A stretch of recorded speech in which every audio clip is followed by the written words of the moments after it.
I prefer having dirt on my face. I really do, actually. It's something weird. I don't know whether it's from where I come from or whatever, but I actually feel more comfortable on set if I'm playing somebody with like facial hair and dirt on me. And you know, if I have to look manicured and wear like a perfect suit and have my hair brushed and my face shaved, I feel really weirdly exposed, and I feel like I'm more of a phony. Are you okay? I'm fine. Fine. I'm gonna give you some advice. Play the part. Show them it's working. You're getting better. Fake it until you make it, right? You don't want to end up in one of those houses for any length of time. I've heard the stories and they're not good. And that's where you're likely going to end up. Now, your latest film, you write, you direct, you co-produce, and you co-star in. What was it about Boy Erased? It was different, very much in tone and from The Gift, obviously, so you're not following a certain pattern there. What was it about this? I certainly knew after making The Gift that I wanted to really concentrate on working with actors. So I wanted to do something a bit more in the drama world. Right. And the other mission statement I had, I guess, coming out of it was I felt like I wanted to put something positive into the world. The Gift had been, I think, a positive message, but wrapped up in a pretty kind of, you know, suspenseful and sinister thing. You know, the idea of treating each other with kindness. And so, Boy Erased actually has a lot of thematic resonance with The Gift. It's just a completely different beast altogether. And one of the things that I'm always fascinated with thematically is the way we behave as people to each other, the way we conduct ourselves in the aftermath of making mistakes, you know. And I say this thing that it, to me, it doesn't really matter what you do if you make a mistake, because we're all human. It's what you do next that really counts, and are you willing to re-examine those things? And in The Gift, Jason Bateman's character is very much the person who's unwilling to acknowledge the past. Right. Yeah. Whereas in Boy Erased, I guess I really responded to the parents, because particularly the mother, you know, we have a boy go to conversion therapy, kind of that decision is driven by the father. The mother is a silent participant, as in whether she feels good or bad about it, she, with her belief systems and all the information she has, lets it happen and becomes his sort of chaperone.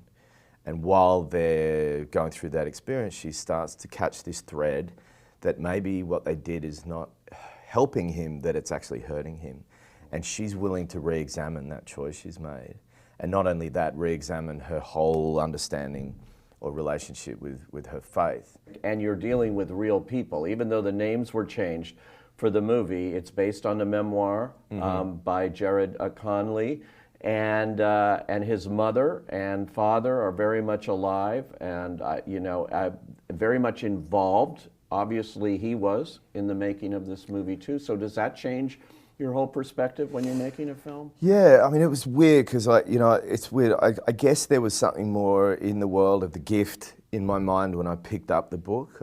Because I'd heard of conversion therapy and I have this opinion and old long-standing fascination with institutions and prisons and lockable facilities and the fear of being locked up and taken away from my parents. All of these fears, very much fear-based stuff, led me to pick up the book because I was like, I want to know about conversion therapy. It sounds diabolical and there's going to be blood on the pages.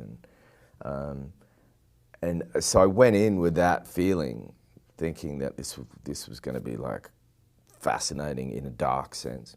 And it was fascinating in a dark sense, but it was also enlightening and very complicated in other ways, because I realized there was so much love underpinning all of this stuff, this confusing thing that it wasn't just easy to judge as hatred, hateful practice by hateful people.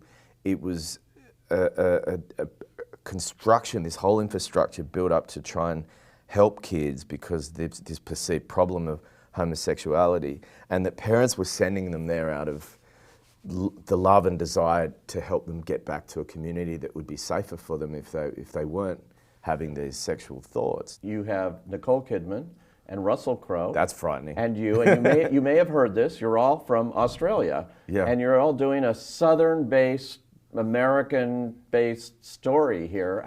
Was that an accident, or was that intentional that you decided to go? It was a complete un-Australian. It was an unpatriotic choice. It was a choice that was based on me looking at family photographs of Garrett's.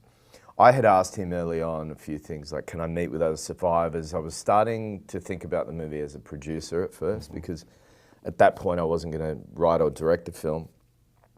But I wanted to do all this research, and I wanted to see what he looked like when he was 20, because he's now, I think this year he's 33. So I said, oh, could I see some family photos? And standing there next to this, because he had lost a lot of weight through stress around that time, Garrett had. And standing right beside him were his two parents, Martha and Herschel. And they just looked like I was staring at Russell.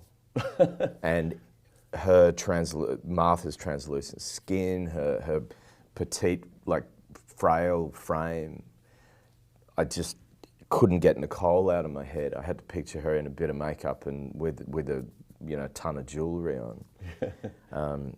And I realised I had to contact them, but they weren't friends. It certainly wasn't like, I picked up the kangaroo phone and called my old buddies Nicole and Russ. I had to go through their agents and to their credit, given the information on what the story was, that they had access to the book and I had a screenplay for them.